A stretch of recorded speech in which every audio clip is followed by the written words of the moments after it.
Perkenalkan, nama saya Wina dari kelas 6. Hari ini saya akan membawakan dongeng Nusantara yang berjudul Timun Emas. Pada dongeng ini, tokoh-tokohnya ada Timun Mas, Mbok Serintil, dan yang terakhir ada raksasa. Kisah ini diawali di sebuah desa. Hiduplah seorang perempuan tua sebatang kara bernama Mbok Serintil.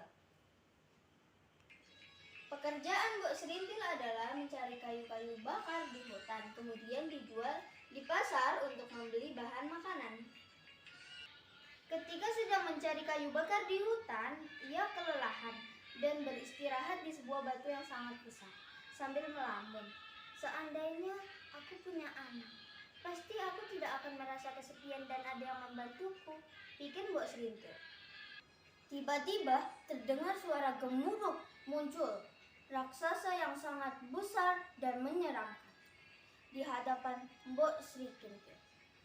Hahaha, serahkan anakmu padaku sekarang juga. Aku sangat lapar, kata raksasa dengan suara yang keras. Aku tidak punya anak. Jika kau mau, makanlah dagingku saja, kata Mbok Serintil ketakutan. Mana enak dagingmu, nenek tua, pasti sudah alot dan banyak tulangnya, kata raksasa. Ini aku kasih kamu biji-biji timun, salah satunya berwarna emas. Tanamlah, setelah timun besar, belahlah. Di dalamnya ada bayi.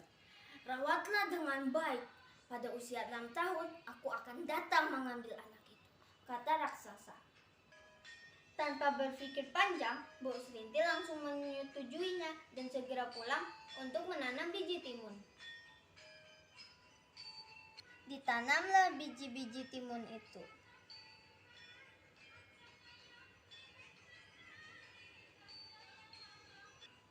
Beberapa minggu kemudian, timun pun berubah besar-besar. Benar kata raksasa, salah satunya ada yang berwarna emas.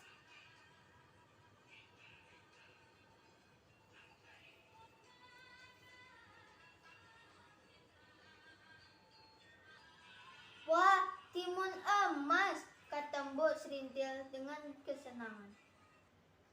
Setelah itu, Mbok Serintil pun membelah timun emasnya. Dan ternyata dilihat ada seorang bayi.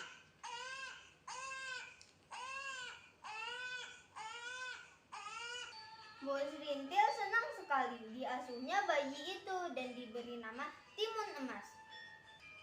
Timun Emas tumbuh menjadi anak yang sehat, cantik, dan juga patuh terhadap Mbok Serintil. Ketika Timun Emas berusia 6 tahun, datanglah sang raksasa. Kembali, serahkan timun emas padaku, Mbok Serintil, kata raksasa. Mbok Serintil pun berbohong. Datanglah 2 tahun lagi. Saat ini timun emas masih terlalu kecil. Kamu pasti tidak akan kenyang. Mbok Serintil pun bingung memikirkan bagaimana cara untuk menyelamatkan timun emas. Akhirnya pada suatu malam, Mbok Serintil bermimpi bertemu dengan pertapa yang meminta supaya timun emas menemuinya. Keesokan harinya, Mbok Serintil bercerita pada timun emas tentang mimpinya. Dengan patuh, timun emas segera berangkat menemui pertapa.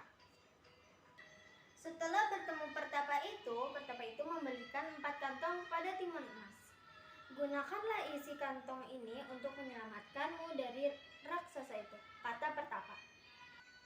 Timun Emas segera pulang. Ternyata raksasa itu sudah ada di depan rumah Mbok Serintil. Lari Timun Emas, selamatkan dirimu, teriak Mbok Serintil. Raksasa segera mengejar Timun Emas. Teringatlah perkataan pertapa untuk melempar isi kantong dari pertapa. Kantong pertama berisi biji mentimun. Begitu dilempar, muncullah kebun mentimun yang sangat luas untuk mengalihkan perhatian raksasa. Kantong kedua berisi jarum. Begitu dilempar, muncullah hutan bambu yang sangat tajam. Raksasa pun kesakitan kutusuk bambu dari duri, tetapi raksasa tetap berlari mengejar timun mas.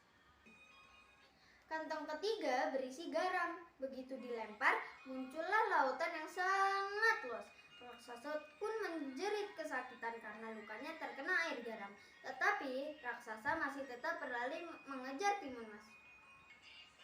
Timun emas ketakutan sekali karena raksasa itu terus mengejarnya sambil melempar isi kantong yang keempat, yaitu terasi. Dia pun berdoa, "Ya Tuhan, tolong selamatkan aku." Tiba-tiba muncullah lautan lumpur yang sangat luas. Raksasa pun langsung tenggelam dan tewas masuk ke dalam lumpur itu. Akhirnya timun emas selamat dari kejaran raksasa. Bos Rintil menyambutnya dengan gembira. Akhirnya mereka hidup bahagia selamanya.